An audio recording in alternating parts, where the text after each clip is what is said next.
শ্রমিকদেরকে বিদেশের কাছে বিক্রি করা হয় এবং বিদেশের মাটিতে নারী শ্রমিকেরা ওখানেও নাকি 7-8 বার করে বিভিন্ন দালালের কাছে বিক্রি করে। হ্যাঁ, নারীরা এই নির্যাতনের শিকার হচ্ছে বিদেশে। অনেক নারী যখন নির্যাতিত হয় তার কফিলের কাছে, তার মালিকের কাছে, তখন তারা প্রতিবাদ করলে বলা হয় যে তাদেরকে তো টাকা দিয়ে কিনে নেওয়া হয়েছে। তাহলে কেন আমাদের দেশের সরকার এই তাদের নাগরিকদেরকে এই পণ্যের মতো বিদেশিদের কাছে বিক্রি করবে? এটা একটা রাষ্ট্রের জন্য লজ্জাজনক। এর দায় সরকার কখনো এড়াতে পারে না। তাই আমি এই দেশের একজন নাগরিক হিসেবে নানা সময় রাষ্ট্রের নানা ইস্যু নিয়ে প্রতিবাদ করি। সেই জন্য আমি মনে করছি যে এই নারীদের উপর যেভাবে অত্যাচার, নির্যাতন, নিপীড়ন হচ্ছে, সরকার নারীদেরকে পণ্যের মতো বিদেশে বিক্রি করা হচ্ছে, এটা বন্ধ করতে হবে।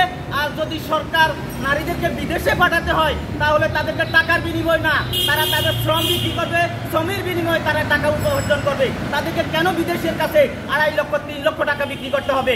এটা একটা নির্যাতন, এটা একটা নিপীড়ন। এর দায় সরকার কখনো এড়াতে পারে না। এর দায় সরকারকে নিতে হবে।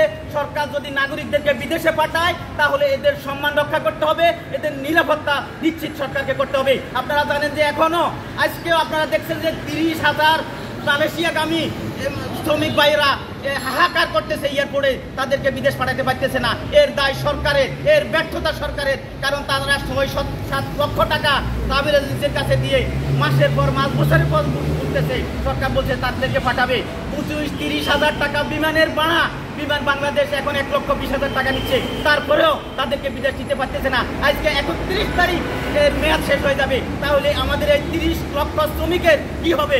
এর দায় দায়িত্ব সরকারকে নিতে হবে এবং এর দায় দায়িত্ব সরকার কোনোভাবে এড়াইতে পারে না। আর আমি সর্বোপরি বলতে চাই যে বিদেশের নারী শ্রমিকদেরকে পণ্যের মতো বিক্রি বন্ধ করতে হবে। কারণ এটা একটা স্বাধীন দেশের জন্য লজ্জাজনক এবং অপমানজনক। নারীরা তাদের শ্রমের বিনিময়ে বিদেশে টাকা ইনকাম করবে, সেখান থেকে টাকা বাংলাদেশে পাঠাবে, রেমিটেন্স পাঠাবে। সরকার গৌরবের সাথে বলে যে আমাদের বিদেশি শ্রমিকেরা হ্যাঁ রেমিটেন্স পাঠাচ্ছে, রেমিটেন্স দিয়ে সরকার চলছে। তাহলে তাদের নিরাপত্তা, তাদের সম্মান কেন সরকার রক্ষা করতেছে না? এর দায়িত্ব সরকারের, এর ব্যর্থতা সরকারের। আমি আশা করি সরকার অবিলম্বে নারীদের নিরাপত্তা নিশ্চিত করবেন, বিদেশের শ্রমিকদের নিরাপত্তা নিশ্চিত করবেন এবং তাদের সম্মান রক্ষার জন্য সরকার কার্যকর ব্যবস্থা গ্রহণ করবেন। আমাদের দেশে যারা বিভিন্ন রাজনীতিক ইস্যু নিয়ে কথা বলে, সামাজিক ইস্যু নিয়ে কথা বলে, কিন্তু তারা এই বিষয়টা নিয়ে তারা কেউই কথা বলছে না। হ্যাঁ, আমাদের সকলকে, আমাদের দেশের জনগণের যে সম্মান, জনগণের নিরাপত্তার জন্য সকলকে এই নারী শ্রমিক এবং বিদেশি শ্রমিকদের অধিকার নিয়ে সকলকে সোচ্চার হতে হবে বলে আমি মনে করছি।